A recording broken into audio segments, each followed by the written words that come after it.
just look at what your heart rate variability is. Your heart rate variability on a day is an amazing number to look at. It's amazing to compare it to where it was yesterday. It's amazing to compare it was 2 days ago. But the best thing we can do is start to look at the weekly and monthly trends.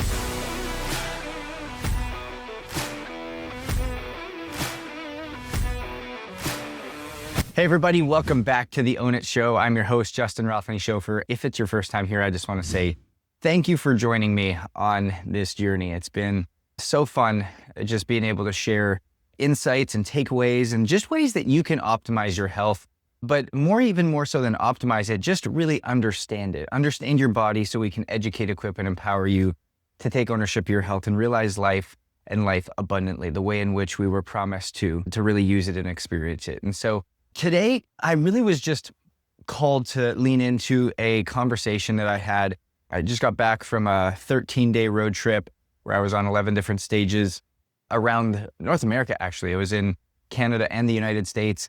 And so when I was thinking about this as to where to go, a lot of these questions that I kept getting asked were all around heart rate variability. And there was so much confusion. And my first reaction when I was thinking about the questions was, why are we continuing to have this conversation? Why do we need to have this conversation? And the funny part was some people treat it like a scorecard, like it's something that we're trying to perfect, or we obsess over it, or we wake up in the morning and it actually sets us up for a good day or a bad day. And so when we think about heart rate variability is not a grade. It's not a score that's judging how good you are. It's not something that determines your identity. HRV is a guiding metric. It's something that is helping us understand how stress is adapting to the body and based on our habit, behaviors, and lifestyle. So when we think about this becomes such a powerful tool to really know how HRV or how our body is adapting to the stress that we're exposing it to. And so I'm going to break this into 5 segments. 5 segments that we're going to go to, that we're really going to get into today. And the first is, what is HRV actually? What is it? What are we looking at? What's it communicating? The second is, how do we measure it correctly? The third is, what device is most accurate? The fourth is, why do people get confused? And the fifth is, how do we use HRV as a tool for helping us understand rhythm, recovery, and ultimately what habits to be obedient to? Where do we actually walk in? And so when we think about it and we go back to, okay, what is HRV actually? HRV, what most people believe, is its heart rate. Heart rate variability is not heart rate, but rather it's the indication of how many milliseconds separate each successive beat. So how much time passes between each successive beat, between each and every beat, because HRV is actually looking at the successive time interval changes between each beat, because everyone does not beat in successive rhythm. There's actually different time intervals between each, dependent upon how well our body's adapting to stress that we're exposing it to. And so when we think about this, we have to come back to why this happens. And the reason it happens is there's 2 different systems that are playing in our body at all times. There's the sympathetic nervous system, or the fight or flight system, that is all about handling and adding and adjusting and responding to stress. And then there's the parasympathetic system. And the parasympathetic system is that rest, digest, relax, repair, recover, that peace metric that comes in. And so when heart rate variability is high, it means that your body has more adaptability, more resilience, more capacity. It is able to toggle back and forth between stress, relax, much easier. It has capacity to take that on. But when your HRV is low, it's an alert mechanism. It's like your body putting its hand up and saying, hey, I've been under a lot of stress for a long period of time. I know it's not stress that you're aware of, but it's things that I've had to adapt to behind the scenes, mental, physical, spiritual, emotional stressors, just to keep you alive, just to keep you going. And I need some help because I'm not fully recovering. And so that is the communication mechanism. But here's the key. HRV is not a statement of good or not a statement of bad. It is a testament, and it's a communication system of something's not working. And if you don't change it, we will lead to outcomes that are unfavorable, outcomes that you do not desire, outcomes that you do not want. And so it's almost like this little wake-up call. It's the goodness of God, I say, in our bodies. It's the expression of the goodness of God, where He's so patient, so kind, so loving to us that He gave our bodies a language to communicate to us and say, hey, something needs to actually go on and change. And so why is HRV so powerful? Like, why does it even matter? And when we think about why it's so important is because HRV is one of the only metrics. And I still remember this when I first started studying heart rate variability back when I was 13 years old. I started to look in medical journals, and there's one medical journal specifically that I looked at. There was a research article that came out, and it said how to optimize your athletic performance using HRV. And I was like, oh, I'm an athlete. I'm obsessed about the body. This must be something pretty important. As I started to look into more things on heart rate variability, I found HRV in glucose, HRV in sleep quality, HRV in chronic illness, HRV in death, HRV in longevity, HRV in anxiety, HRV in depression. And I was like, how does HRV touch all of these things? But heart rate variability is one of the only metrics that integrates mental, physical, spiritual, emotional stress, but also sleep, training, emotional stress, inflammation, travel, alcohol, illness, nervous system regulation, growing a family, business operations, entrepreneurship, faith, you name it. And so it literally becomes like your body's global signal. And it answers the question, how am I adapting to the habits and behaviors and life rhythms that I'm engaging into daily? That's the question it answers. That's the question it speaks to. And for us as entrepreneurs, high-performing people, people who are trying to grow, trying to become the best versions of ourselves, that's everything. Because most leaders don't burn out because of a single item.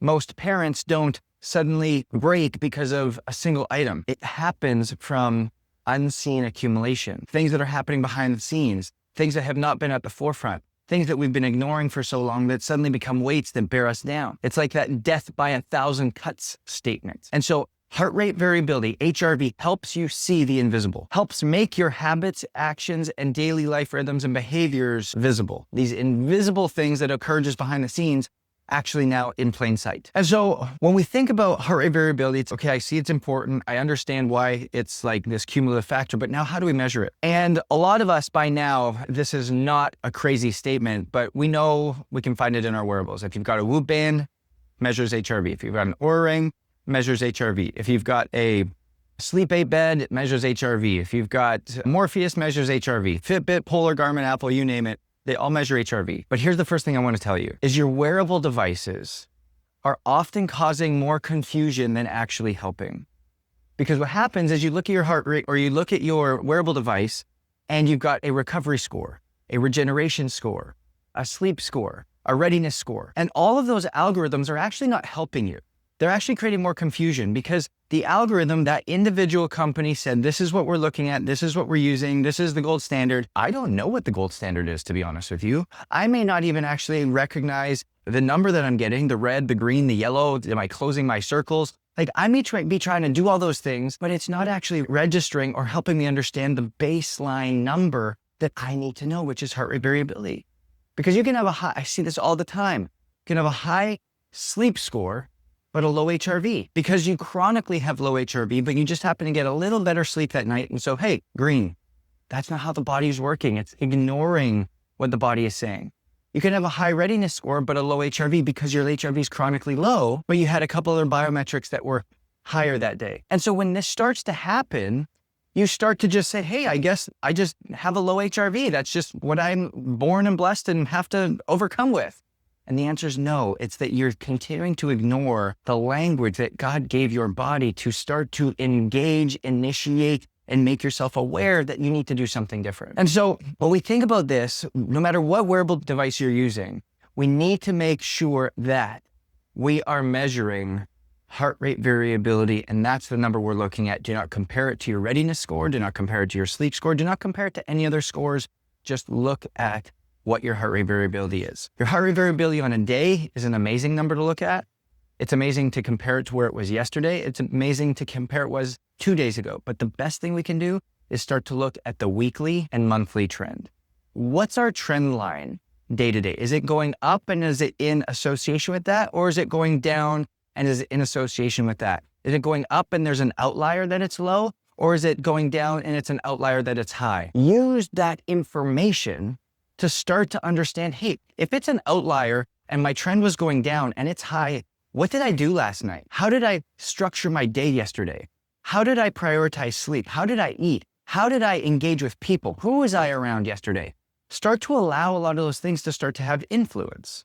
And so it can start to improve our awareness as to how those things are actually impacting us on the day-to-day. But when we think about this, we need to understand not only how to measure it, what to look at, but when to measure it. And a lot of people are out there talking about using heart rate straps to measure heart rate variability. And there's different products like Morpheus, there's Elite HRV that actually have you measure your heart rate variability first thing when you wake up. You throw a heart rate strap on, you lay down, and you take the measurement. Now that's great. It's awesome. But its likelihood for long-term sustainability is probably pretty low because you have to throw a heart rate monitor on. You have to lay still for about 5 to 8 minutes before you get up in the morning. And if you're like me, if I lay down for 5 to 8 minutes in the morning, I'm probably falling back asleep, which is less than ideal. And we just want to get up and get going and start to initiate whatever it is that our morning rhythm is.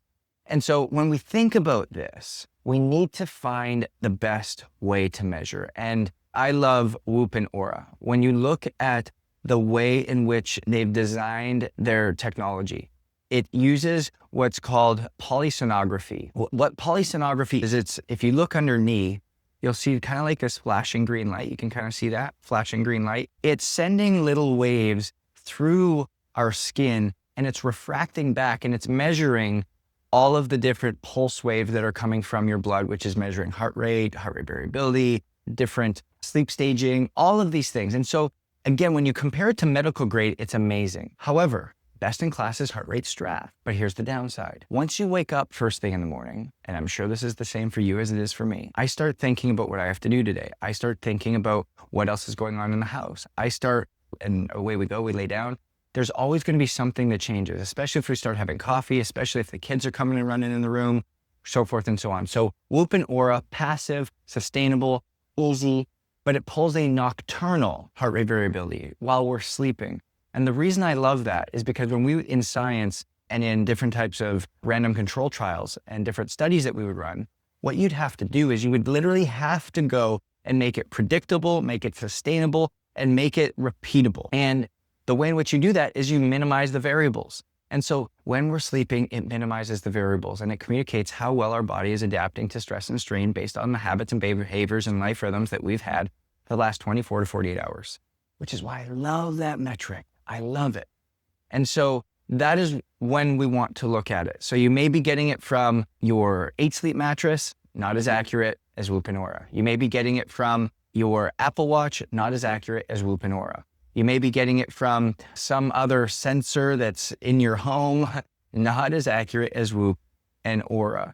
And so just come back to knowing that those are the two best ways in which to do it. If you're wanting a Whoop or Oura, if you go to join.whoop.com/ownit, they'll give you a free Whoop band and I believe a free month off of their subscription.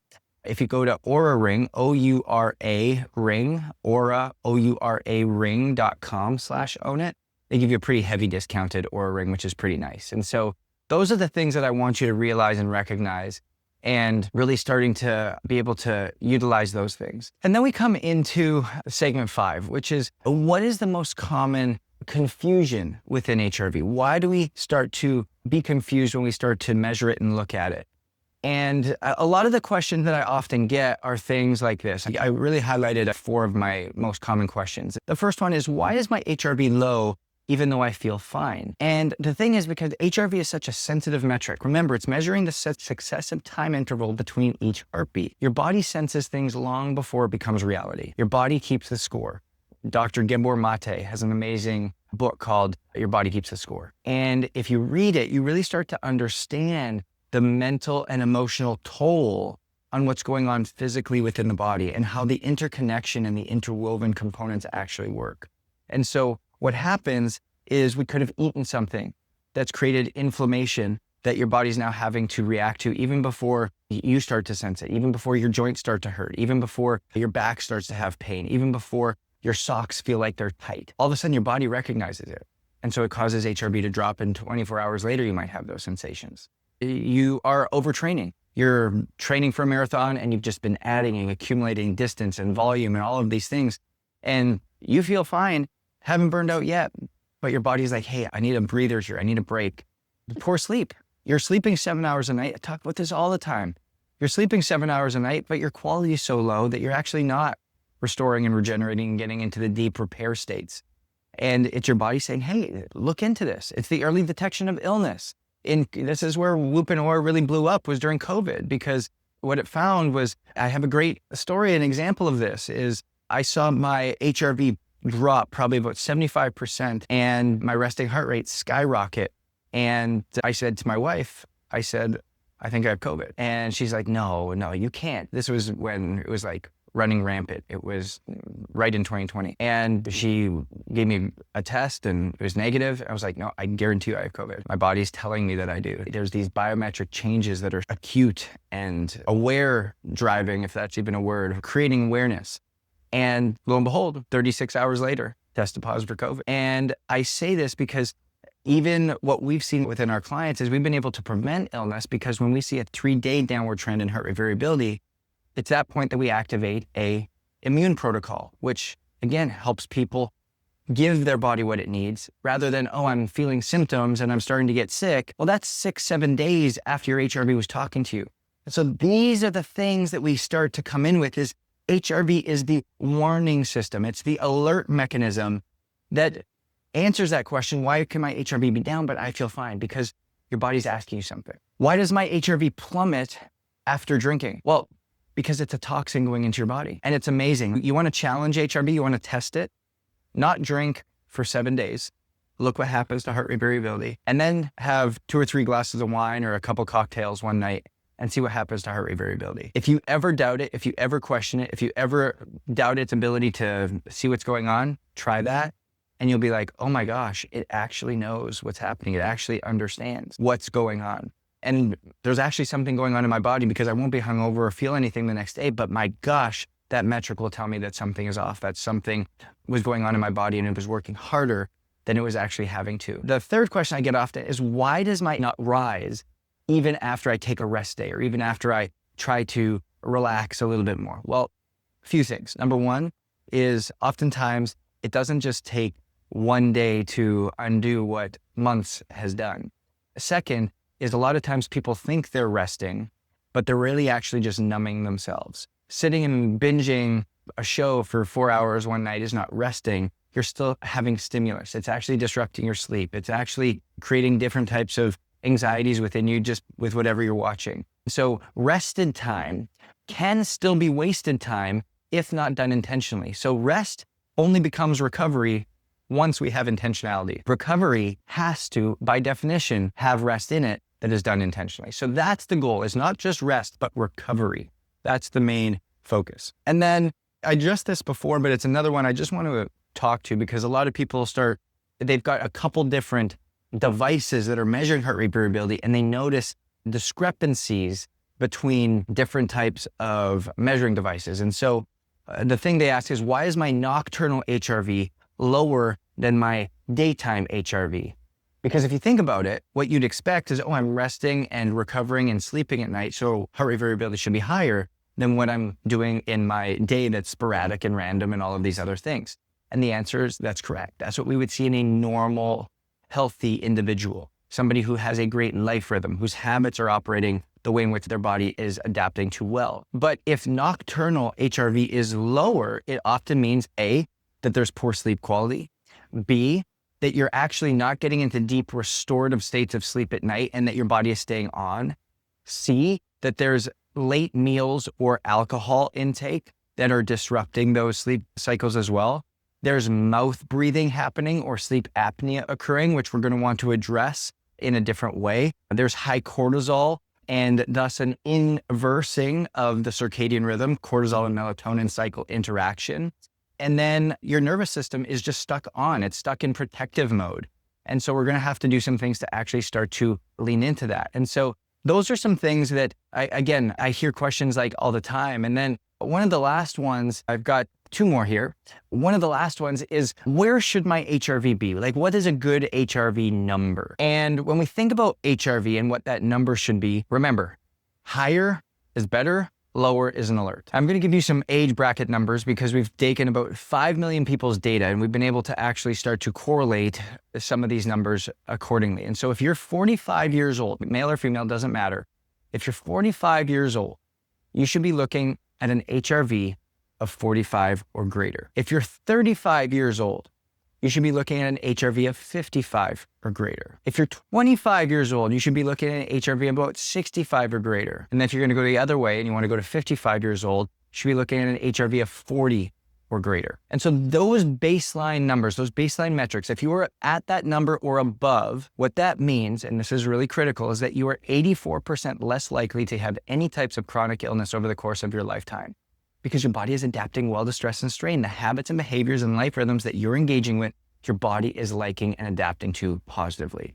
And so these are really key indicators, really great numbers, great metrics. And when you look at it day to day, don't forget to look at the trend. Is it trending upwards over the course of a week, month, and year?